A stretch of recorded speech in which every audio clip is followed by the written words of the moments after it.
I mean, to me, it sounds persuasive. It sounds like every pharma company should be using technology like this. Do you have I'm I, everybody I'm beating gonna down I'm your gonna quote door? you. I'm gonna quote you. Yeah, Every pharma should be. absolutely. Yeah. Everybody should be using this. No, so what has so far been the traction when somebody like Merck comes to you and says, "Hey, listen, we want to try this out. We think there's something here." What is the creating the most traction for them? What's the value proposition that you guys bring to the table that makes it just a must-have for the future if you're in the pharma business?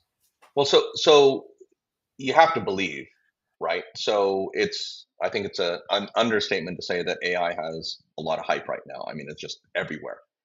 And, I mean, no one likes the hype except the hype helps you sell, or at least people are talking about it. But then at some point, the hype works against you, right? And so it's almost you can't be in Kendall Square and launch a biotech now without having some AI or saying that we have AI, right? And so you got to say it even if you don't, right? Because every investor who doesn't know what AI is going to say, "Do you have AI?" It's like, "Yes, all right, checkbox. Okay, that person looks credible." And then, of course, they don't necessarily have AI, or they're using it on some peripheral sort of basis. Core AI still is really hard to find in drug discovery. However, everyone has heard the claims. Everyone is like, "Oh my God, it's magic." And then there are a lot of people who go like, "This is bullshit," right? Like they're not anywhere near, reaching these claims.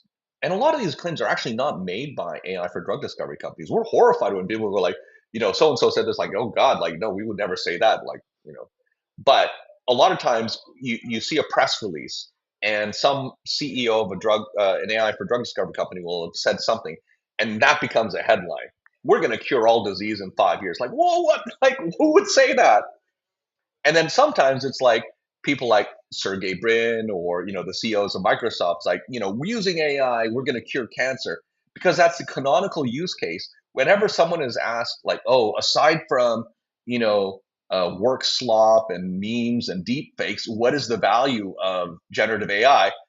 It's like, "Oh, we're going to cure cancer," and I'm like, and then these articles that know nothing about biology will say like, "Oh, Sam Altman says that we were able to use this model to develop a biomarker that was like a million times better than the existing biomarkers for this sort of thing, and so ergo we're going to cure cancer." And they don't know what they're talking about.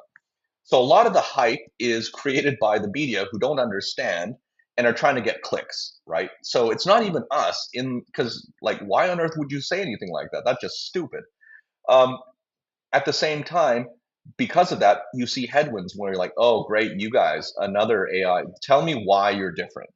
That's the first question we get. What's the difference between you and everyone else? And you kind of have to look at the person who's asking that question, because really, can they actually understand the difference if I was able to explain it to them? Probably not, right? If I were to use a machine learning sort of definition as to why, and we've done this, and they go, "Well, I still don't understand why." I'm like, "Well, I just explained it to you, but you don't understand why," which makes us have to go back and start from first principles and explain in a very basic way. And scientists don't like that. Scientists don't like being treated like a toddler. And I don't know. Hey, just get to the like, how do you, and you go like, but you have to go like, "You wanted to know, right?" And so the answer that I would normally give to a machine learning researcher is going to be very different because you wouldn't understand it. So if you can indulge me for 2 minutes, let me explain it in a way conceptually that you can understand what the difference is, because people still don't know the difference between a discriminative model and a generative model. Most people don't even understand that there is a difference, even people who purportedly use AI, right? So you have to fight against this perception that, "Oh, everyone uses it."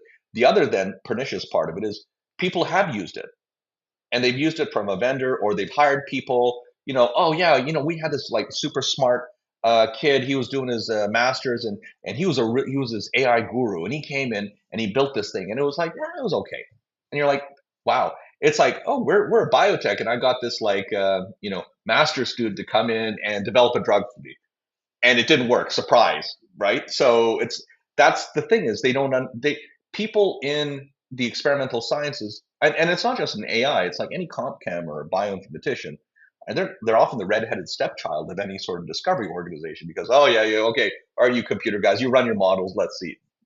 All right, if it accords with what I think, then I like it. If it doesn't, then I'm like, oh, forget that. I've got this experience. So there's a lot of complicated sort of nuance going in there. So the thing is, what we love to see is when we show our data, we show our performance, and people go like, yeah, but what's your experimental, like, do you have any experimental data? I'm like, this is all experimental. They're like, so you're telling me that you got single digit nanomolar potent compounds with selectivity in one cycle, and these are novel? Yes. So why isn't everyone doing it? Because we explain it. And they should be skeptical. People should be skeptical, because there are a lot of people who are out there saying that they do wonderful things and they don't, right? And so, of course, that's the biggest obstacle, is you give us a chance to show you in your program how we do it. And then whenever we have that chance, we're able to demonstrate. So it's very much a show me the data. That's what it comes down to. And that data has to be experimental, and that takes time. But we are getting a lot more traction.